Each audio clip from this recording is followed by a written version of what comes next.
눈도 오고 또 날씨도 많이 추운데 여러분 승리하셨습니다. 옆에 분에게 승리하셨습니다. 은혜 받읍시다. 한번 인사하겠습니다. 승리하였습니다. 은혜 받읍시다. 오늘 여러분과 함께 나눌 말씀은 다시 시작합시다. 다시 시작합시다라는 제목을 가지고 함께 은혜를 나누려고 합니다. 그제 금요기도 때 우리 한강교회는 특별한 시간을 보냈습니다. 중고등부 수련회를 어른들과 함께 한 것입니다. 그때 많은 은혜를 받았습니다. 막 아이들이 막 펄쩍펄쩍 뛰면서 두 손을 들고 그렇게 하나님을 찬양하는데 정말 주님밖에 없다고 외치는 그 모습에서 얼마나 제 가슴이 뜨거워졌는지 모릅니다. 아, 하나님께서 우리 교회 다음 세대를 저렇게 세워주고 계시는구나, 그런 것들을 확인할 수가 있었습니다. 근데 그 순간 제가 우리 어른들의 얼굴을 이렇게 슬쩍 이렇게 봤습니다. 어떤 분들은 눈시울을 붉히면서 감격해 하셨습니다. 우리 교회 아이들이 저렇게 뜨겁게 예배를 드리는구나, 그래서 감사합니다, 이런 마음으로 보셨습니다. 근데 또 어떤 분들의 얼굴에는 약간의 당혹감도 있었습니다. 저렇게 막 뛰어도 되나? 그리고 정말 우리가 배운 예배는 저런 게 아닌데 아이들이 너무 감정적으로 너무 막 그렇게 그러는 거 아닌가? 그렇게 보는 시각도 있었던 것 같습니다. 여러분, 이것이 바로 변화를 바라볼 때 우리가 느끼는 감정이라고 생각합니다. 어떤 이에게는 변화는 가슴 벅찬 그 소망입니다. 드디어 우리 교회가 변하는구나, 뭔가 달라지겠구나, 그런 것들을 기대하죠. 마치 첫사랑을 시작한 그 연인처럼 내일이 기대되고 헌신이 즐겁습니다. 그러나 또 다른 어떤 분들에게는 변화가 낯설고 두려운 위기처럼 느껴지기도 합니다. 이러다가 지금 있는 평안마저 깨지는 것은 아닐까? 무리하게 일을 하다가 탈이 나면 어떻게 해야지? 나는 지금이 익숙한데, 지금의 익숙함도 이거 좋은데 왜 굳이 힘든 길을 가려고 하는가? 여러분, 사실 변화는 소란스럽습니다. 무언가 고치려면 먼지도 나고 소음도 발생하죠. 시작은 야심찼으나 막상 현실의 벽에 부딪히면 우리는 당황하기도 합니다. 생각지도 못한 곳에서 갈등이 생기고 관계에 문제가 생기고 거기다 재정적으로 또는 체력적으로 뭔가 이렇게 좀 힘들 때, 그때 그 변화는 여리고 성벽처럼 우리 앞을 가로막는 장애물로 느껴질 것입니다. 그때 이런 질문이 함께 올라오겠죠. 우리가 실수한 것은 아니까? 하나님이 정말로 기뻐하시는 길이 이 길이 맞나? 그냥 예전처럼 은혜 받고 살면 안 되는가? 앞으로 가자니 여리고가 무섭고 뒤로 가자니 요단강이 막혀 있습니다. 여러분, 진퇴양난, 정말 옴짝달싹할 수 없는 그 지점이 바로 그 이스라엘 백성들이 오늘 본문에서 서 있었던 그 지점입니다. 요단강을 건너며 경험했던 기적에 대한 감격은 이제 희미해지고 코앞에는 칼을 찬 가나안 군대가 있고 또 뒤에는 넘실대던 그 요단 강물이 있고, 그렇다고 자기들이 갖고 있는 무기도 변변치 않은, 정말 어떻게 보면 아무것도 준비되지 못한 그런 상태에 있었습니다. 그때 어떻게 해야 되었을까요? 하나님은 그 이스라엘 백성들을 어떤 방식으로 이끌어 주셨을까요?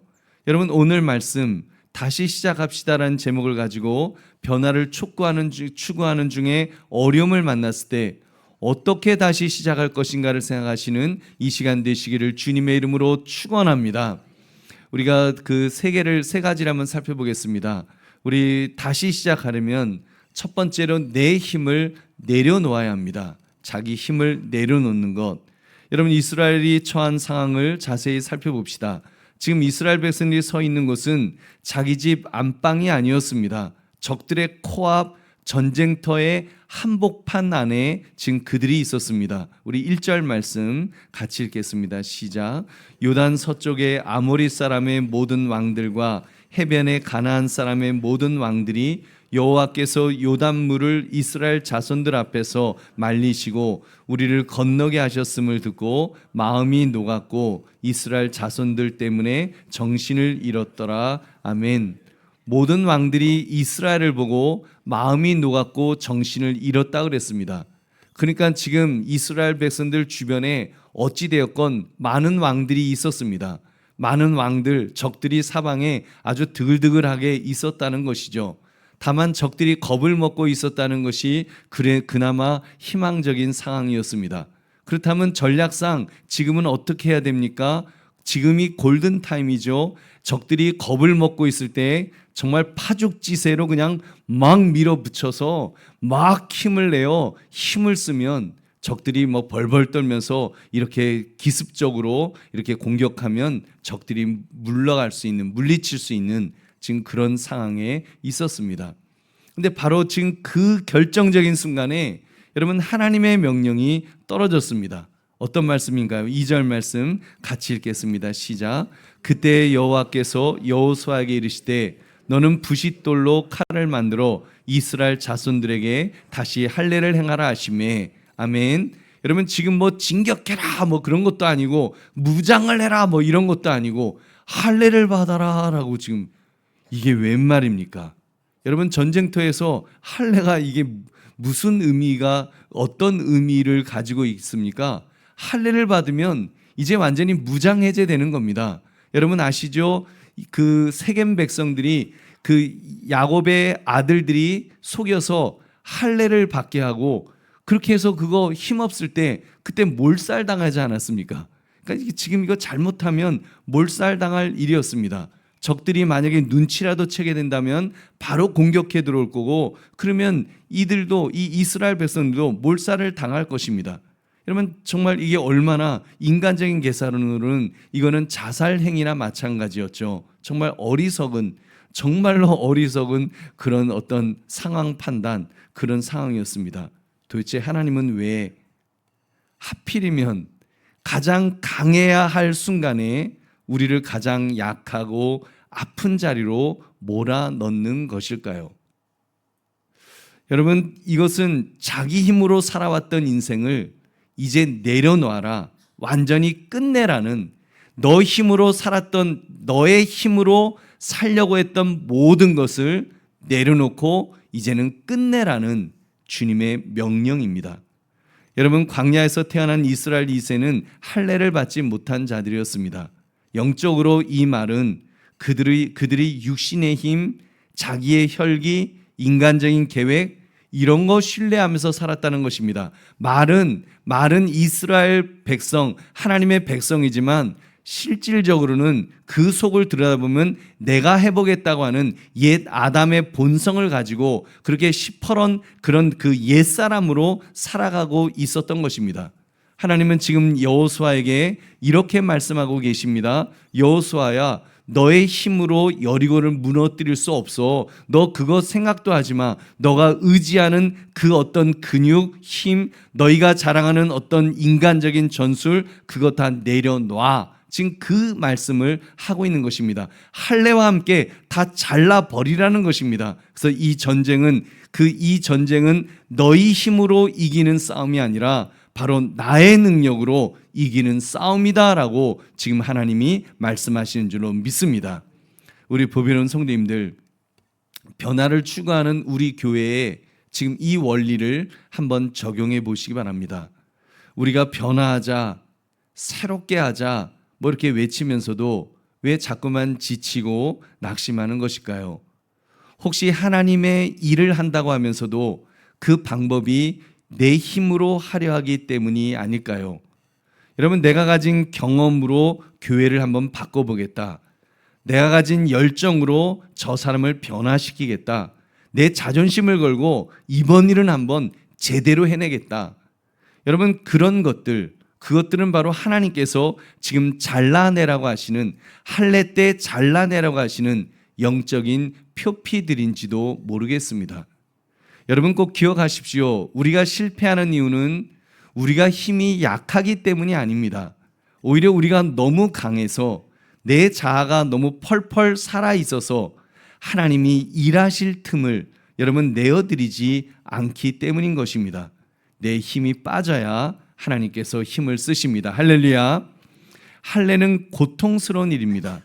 부싯돌 칼은 예리하고 투박해서 살을 찢을 때 큰 고통을 줍니다. 내 고집을 꺾는 것도 여러분 내 주장을 내려놓는 것도 내 계획이 틀어졌음을 인정하는 것도 사실 죽을 만큼 쓰라릴 것입니다. 할례를 받는 것처럼 죽을 만큼 쓰라린 아픔이 있을 것입니다. 자존심이 상하고 때로는 내가 무능해 보이는 것 같이 견딜 수 없는 그런 순간도 있을 것입니다. 여러분 기억하셔야 합니다. 이 아픔은 우리를 죽이려는 하나님의 형벌이 아닙니다. 여러분 우리를 육의 사람에서 영의 사람으로 태어나게 하시는 거룩한 수술인 줄로 믿습니다. 하나님이 우리를 바꿔주시는 그런 거룩한 수술인 것입니다. 부싯돌 칼은 우리를 위해 찢기신 예수 그리스도의 십자가를 상징한다고 할 것입니다. 십자가 앞에서 우리가 그러죠. 주님, 나는 죽었습니다. 나의 옛사람은 죽었습니다. 그때 나의 혈기, 나의 인간적인 힘, 나의 생각, 내가 자랑하는 모든 것들 정말 다 배설물로 여기는 것처럼 다 잘라버리는 것, 십자가로 다 잘라버리는 것, 그것이 바로 오늘 우리가 드려야 될 영적 예배인 줄로 믿습니다. 여러분 그러니까 우리가 할 일은 전략을 짜는 것이 아닙니다. 힘을 내는 것이 아닙니다. 여러분 아프지만 그 돌칼을, 할례의 칼을 받아들이는 것입니다. 그래서 나의 혈기와 육적 자아를 도려내고 하나님 앞에서 나의 무능함을 인정할 때 여러분 비로소 막혀있던 여리고의 문이 흔들리게 될 줄로 믿습니다. 여러분 진정한 다시 시작은 내 힘을 더 키우는 것이 아니라 내 힘을 내려놓는 것에서 시작되는 줄 믿으시기 바랍니다. 여러분 그러므로 주님 앞에서 먼저 나의 힘을 내려놓는 그 훈련을 시작하시기를 주님의 이름으로 축원합니다. 두 번째, 다시 시작하려면 과거의 수치를 굴려보내야 합니다. 여러분 할례를 받고 지금 끙끙 앓고 있는 이스라엘 백성들을 한번 상상해 보십시오. 몸은 아프고 막 거동은 불편할 것입니다. 근데 바로 그때 하나님의 음성이 들려왔습니다. 우리 9절 같이 읽겠습니다. 시작. 여호와께서 여호수아에게 이르시되 내가 오늘 애굽의 수치를 너희에게서 떠나가게 하였다 하셨으므로 그곳 이름을 오늘까지 길갈이라 하느니라. 아멘. 여러분 지금 하나님이 애굽의 수치, 애굽에서 있었던 수치를 지금 언급하셨습니다.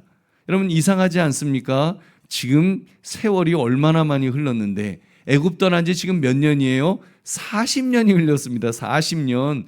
40년이면 얼마나 오랜 세월이 흐른 겁니다.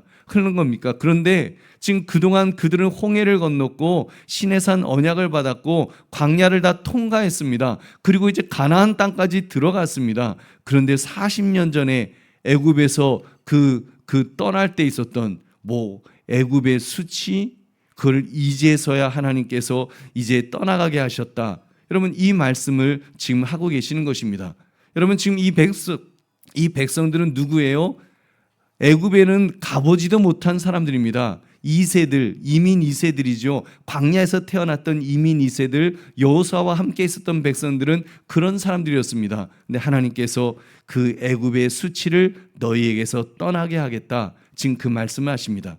도대체 애굽의 수치가 무엇이길래 정말 이렇게 징글징글하게 이 이스라엘 백성들을 졸졸 따라다니고 있었던 것일까요? 도대체 뭐길래 애굽의 수치가 도대체 뭐길래 그렇게 짝 달라붙어 갖고 이스라엘 백성들을 괴롭혔던 것일까요? 여러분 그것은 바로 우리 내면에 뿌리 내리고 있는 노예근성, 패배의식 그런 것을 말하는 것입니다. 여러분 생각해 보십시오. 이스라엘은 겉으로는 자유인이었지만 사실 속으로 보면 그들은 여전히 애굽의 노예들이었습니다.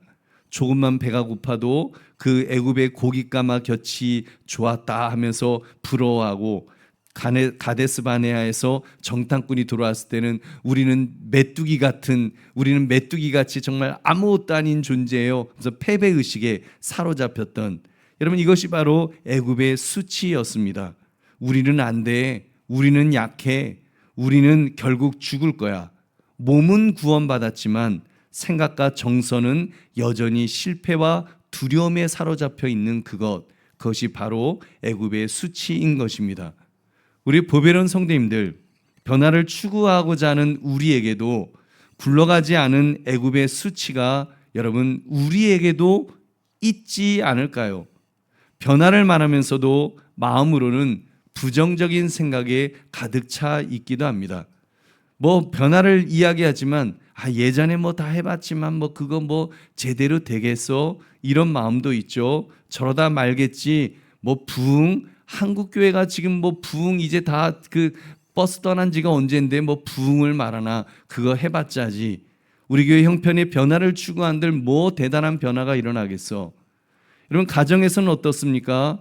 여러분 부부 싸움을 할 때 튀어나오는 비난들을 한번 생각해 보십시오. 당신은 구제불능이야. 당신 집안은 원래 그런 집안이잖아 하면서 비난했던 것들. 여러분 심지어 자녀들에게까지 자기의 상처를 투영해서 너 해봤자 안 돼라고.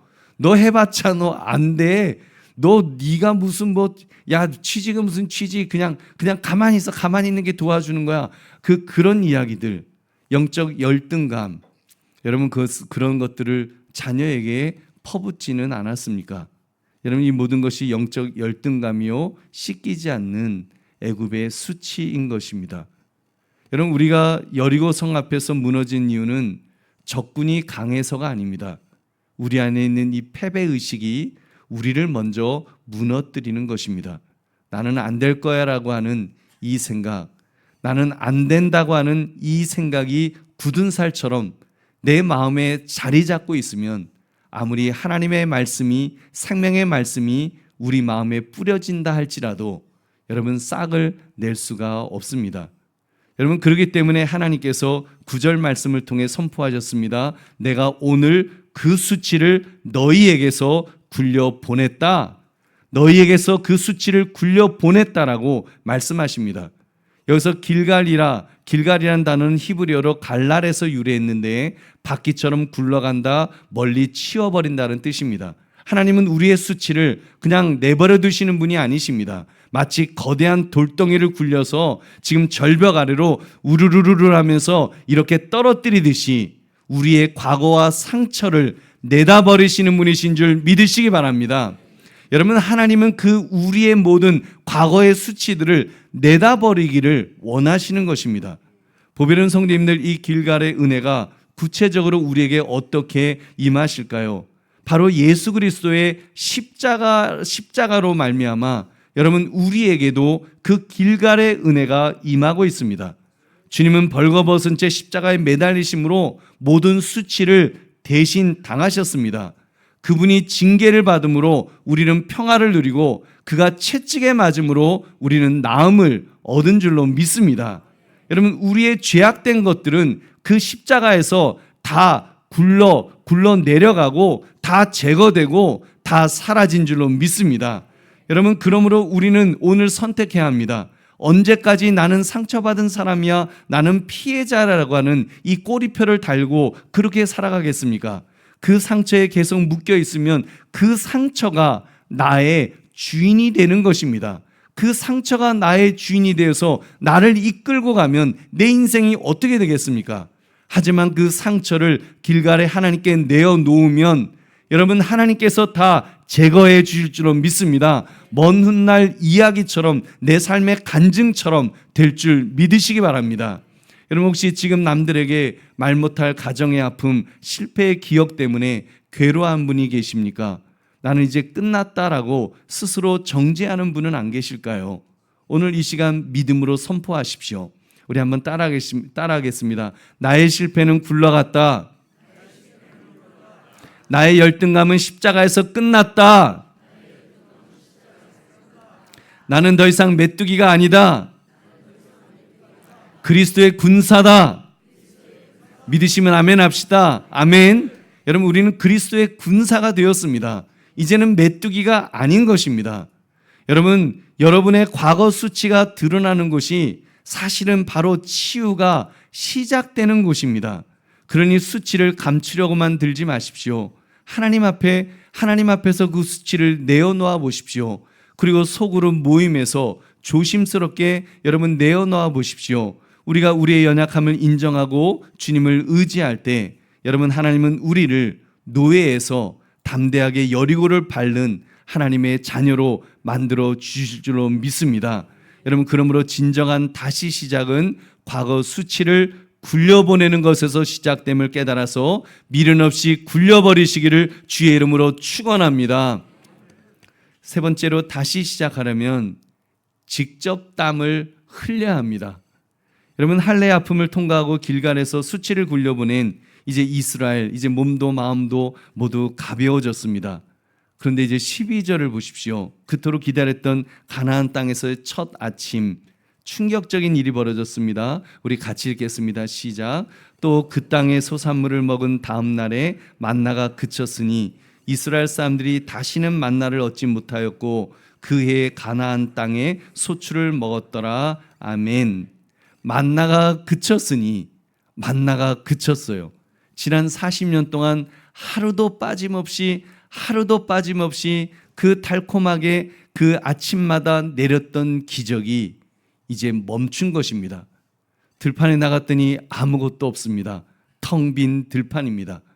여러분, 얼마나 당황했겠습니까?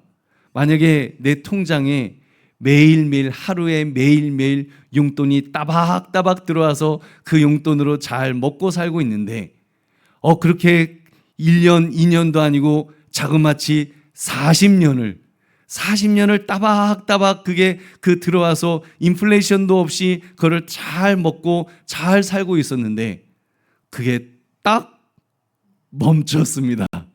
40년 되었을 때 가나안 땅에 들어갔더니 멈춘 거예요. 여러분, 얼마나 당황했겠습니까? 하나님이 우리를 버리셨나? 아니, 우리 여기서 굶어 주는 거 아니야? 여러분, 별별 생각이 다 들었겠죠? 여러분, 굶어 죽으라 하시는 하나님의 저주였을까요? 여러분, 아닙니다. 그것은 위기가 아니라 영적 졸업식이었습니다. 이제 졸업해야죠. 만나가 무엇입니까? 광야 시절, 광야에서는 정말 아무것도 할 수 없거든요. 하나님 뭘 하려고 그래도 하나님이 구름 기둥을 옮기시면은 움직이나 보다. 그럼 움직여야 되고, 불 기둥이 움직이면 가야 되나 보다. 그리고 또 짐 싸고 가야 되니까 뭘 심을 수가 없어요. 텃밭도 못 만듭니다. 그냥 아무것도 못 해요. 그러니까 그저 하늘만 쳐다보면서 입 딱 벌리고 있으면 하나님이 자 먹어, 그러면 이렇게 입 딱 벌리면 따박따박 얻어먹는, 여러분, 은혜의 그런 식품이었습니다. 그래서 저는 유아식 같은 거라고 봐요. 유아식. 내가 아무것도 하지 않아도 그냥 하나님이 먹여주시는, 떠먹여주시는 유아식 같은 그런 음식이었습니다. 하지만 약속의 땅 가나안은 이제 다릅니다. 그것은 젖과 꿀이 흐르는 땅이라 그랬습니다.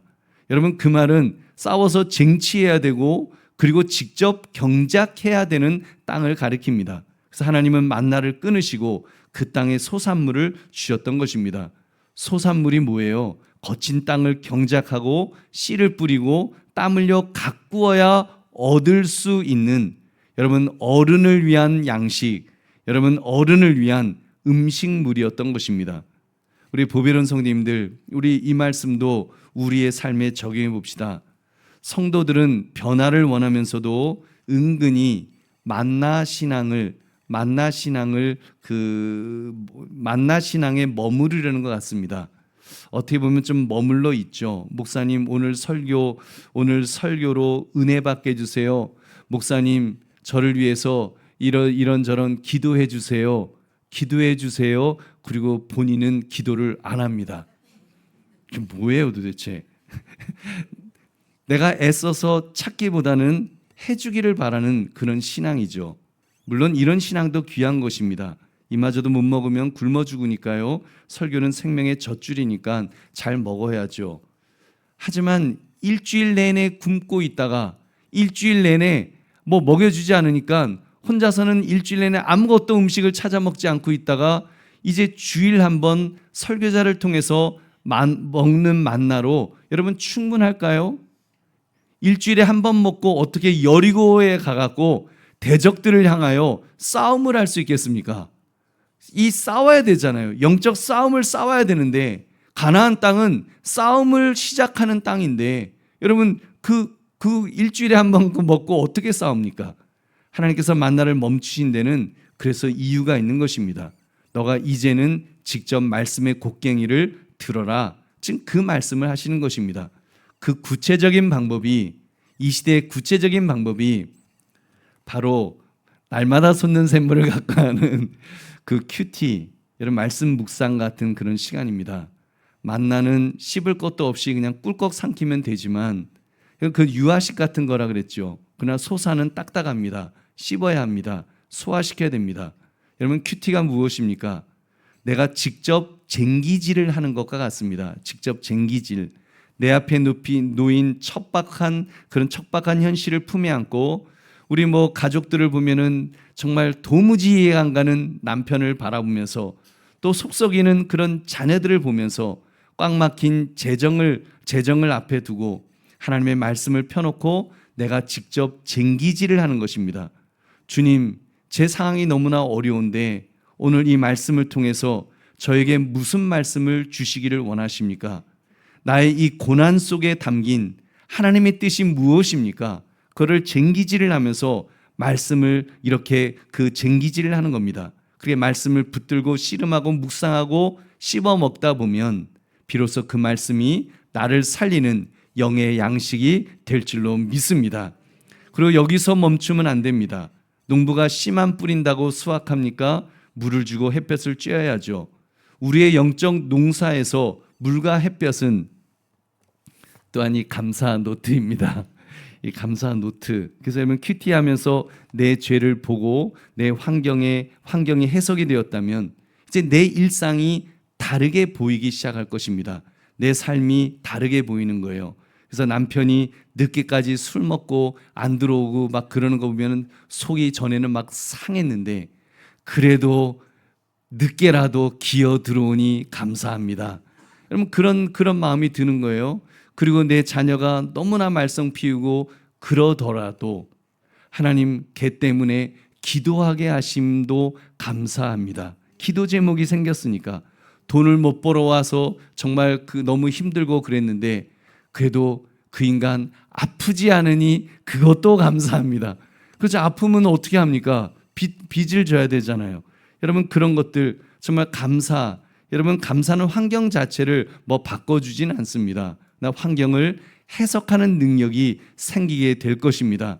감사하다 보면 여러분 하나님 앞에 더 가까이 나가게 되고 그러는 과정 속에서 하나님이 우리를 회복해 주실 줄로 믿습니다.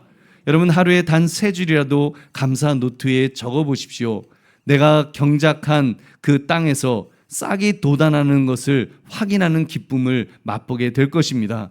아무리 척박한 땅이라도 감사를 심으면 그 땅은 옥토로 변할 줄로 믿습니다. 그리고 마지막으로 농사의 더 풍성한 기쁨은 어디에 있습니까? 혼자 배불리 먹는 것이 아니라 이웃과 나누는 것에 있습니다. 내가 큐티하고 감사하여 얻은 그 소산을 여러분 소그룹에서 나누십시오. 이스라엘 백성들이 유월절 때 혼자 했습니까? 혼자 지켰습니까? 가족과 함께 지켰습니다. 그리고 가까운 이웃들과 함께 양을 잡았습니다. 여러분이 얻게 된 소산을 소그룹에서 여러분 이야기하셔야 됩니다. 내가 이번 주 말씀을 묵상하다가 내 고집을 발견하게 되었습니다. 내가 내 남편을 무시했던 죄를 깨닫게 되었습니다. 이렇게 나의 약함을 나누고 여러분 받은 은혜를 흘려보낼 때 여러분 함께하는 소그룹원들도 영의 양식을 먹게 될 것입니다. 여러분 어떤 분은 정말 소산이 없어서 굶주리고 있었는데 여러분 바로 여러분을 통해서 정말 그 영원한 양식이 제공되는 은혜가 부어질 수도 있는 것입니다. 우리 보배로운 성도님들, 남이 떠먹여주면 편할지는 모르지만 나를 강하게 만들지는 못합니다. 내가 땀 흘려 농사지어 얻은 소산이 내게 피가 되고 살이 되고 무엇보다도 굵은 근육이 될 줄로 믿습니다. 여러분 그러므로 진정한 다시 시작은 내가 직접 땀 흘리는 것에서 시작됨을 깨달아서 자발적으로 애쓰시기를 주님의 이름으로 축원합니다. 이제 말씀을 맺습니다. 오늘 우리는 이스라엘의 길갈에서 깊은 진리를 배웠습니다. 다시 시작한다는 것은 새로운 프로그램을 도입하는 것이 아니라는 것을 우리는 보았습니다. 여러분 제일 중요한 것은 내 힘을 내려놓는 것입니다. 그리고 과거의 수치를 굴려 보내는 것입니다. 그리고 직접 땀 흘리는 것을 우리가 배웠습니다. 이번 한 주간 여러분 그렇게 살았으면 좋겠습니다. 성경을 펴십시오. 날마다 솟는 샘물. 여러분 이번에 그 2월호가 나왔어요. 2월호 여러분 꼭 챙겨 가십시오. 그래서 날샘이라는 말씀의 쟁기로 여러분의 가정을, 여러분의 직장을 한번 이렇게 경작해 보십시오. 여러분 저녁마다 또 감사의 열매를 기록하고 그 은혜를 나눠 보십시오. 그때 우리는 광야의 나그네가 아니라 이제는 광야의 그 가나안 땅의 주인으로서의 그런 축복을 누리게 될 것입니다. 여러분 그런 얼마나 그렇게 성장하면 좋겠습니까? 그렇게 그리스도의 장성한 분량까지 우리가 성장해 나가야 되지 않겠습니까? 그러므로 다시 시작합시다 이 제목처럼 변화를 추구하다가 주저앉지 마시고 아무리 힘들어도 다시 시작하시는 저와 여러분 되시기를 주님의 이름으로 축원합니다. 우리 말씀 생각하면서 기도하겠습니다. 하나님 참으로 변화를 추구하다가 주저앉지 않게 하시고 다시 시작할 수 있도록 주여 우리에게 용기 주십시오. 힘 주십시오. 우리 함께 기도하겠습니다.